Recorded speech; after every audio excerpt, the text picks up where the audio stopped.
the Gates, the Powells, the Thompsons. Imagine dominating your sport with your brother by your side. Look back on the history of lacrosse and you'll find plenty of familial ties. I'm Kevin Boylard, and today I want to tell you about the latest set of brothers who are about to take college lacrosse by storm. I'm talking, of course, about the Kavanaghs. Brothers Pat and Chris Kavanagh recently played their first game together at Notre Dame, and the results were out of this world. The Kavanaghs combined to score 8 goals, and on 4 of those goals, they assisted each other. I'm going to break down each of those plays in a moment, but before we dive all the way into the Kavanagh connection, let's pull back and lay out some important lineage. The Kavanaghs come from an extremely athletic family from Rockville Center on Long Island. Father, Kevin, played hockey at Iona, while mother, Mary, played volleyball at Malloy College. Together, they raised 4 Division I lacrosse stars. And that's not including oldest son, Kevin, who played hockey at Stony Brook, and daughter Colleen, who had a successful soccer career at Manhattan College. The most famous Kavanagh, however, is definitely Matt, who starred at Notre Dame from 2013 to 2016. Matt was one of the most prolific attackmen in Notre Dame history. He registered 225 career points and was a Tewaaraton finalist as a senior. Since college, Matt has enjoyed a very successful pro career. He's been one of the top offensive playmakers for the Redwoods Lacrosse Club each of the past 3 PLL seasons.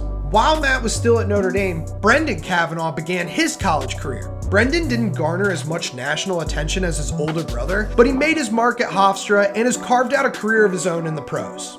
And that brings us to today, where Pat and Chris are poised to carry on the family legacy. Pat, now in his junior season, broke onto the scene in 2021. After having his freshman year cut short by COVID, Pat was a finalist for the Tewaaraton Award as only a sophomore. Chris, on the other hand, is only a freshman, albeit a highly touted one. He made his collegiate debut against Detroit Mercy last week and wasted no time letting everyone know that his brother Pat won't be the only Kavanagh making headlines this season. Less than a minute into the game, Chris Kavanagh caught a pass on the crease and beat the goalie high for his first college goal. Then came the first of 4 Kavanagh to Kavanagh connections. Let's break down each one. The first one came on an unsettled situation after Notre Dame's ride broke up Detroit Mercy's attempt to clear the ball. Chris Kavanagh scoops up the loose ball and immediately pushes transition. Since this defender is the one who slides to Chris, the easier play probably would have been to dump it off to this guy for a layup on the doorstep. However, since this defender is in recovery mode and has his back turned to Pat Kavanagh, Chris trusts his brother to bury it from 10 yards out. And, of course, he does. The most impressive part of this play might be the hit Chris eats. It's a sign of toughness to see a 170-pound freshman eat a hit like that and pop right back up. This next connection was probably the prettiest because it came in a settled 6-on-6 situation and started with one of Pat Kavanagh's patented dodges from X. It's not Pat's hardest drive, but he skillfully uses the slip screen to create some separation between himself and the defender. Meanwhile, the timing on the crease is perfect as Chris rolls off the traffic just as his brother is getting his hands free to feed. He flashes a quick stick near side and the goalie never had a chance. This is textbook execution of an offensive set Notre Dame has obviously been practicing since the fall. And that's not even counting all the hours in the Kavanagh's backyard growing up. The third Kavanagh connection also came with Pat operating behind the net and Chris working to get open from the crease. This time, the initial dodge comes from up top. The ball moves to Pat, who almost immediately finds his brother Chris unaccounted for in the middle of the formation. You could argue that this is a generous assist since Chris has to curl across the top and take 6 or 7 steps before stinging the top left corner, but it all happens so fast that it goes down in the stat book as yet another Kavanagh to Kavanagh scoring play.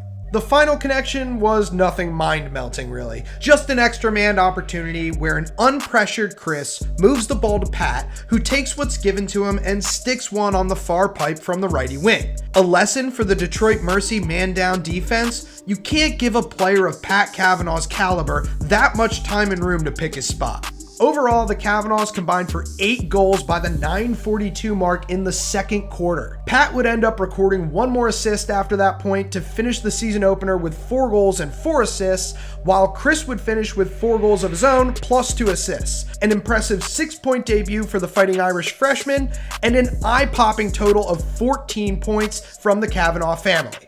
Notre Dame was already a national championship contender with one Kavanagh, so expectations are rising now that they have two. There's also the luxury of time. Since Pat has an extra year of eligibility, these brothers could end up playing together for a total of 3 seasons in South Bend. Pat and Chris Kavanagh have the potential to be the next Gates, Powells, or Thompsons, and in the process, they can inspire a whole new generation of siblings to one day do the same. Thanks for watching, everyone. If you enjoyed this video, please drop a like and consider subscribing. Also, let me know in the comments section what other lacrosse storylines you want to see me cover this season. Stay tuned for my weekly power rankings over at lax.com, but until then, get off your screen and get on the wall.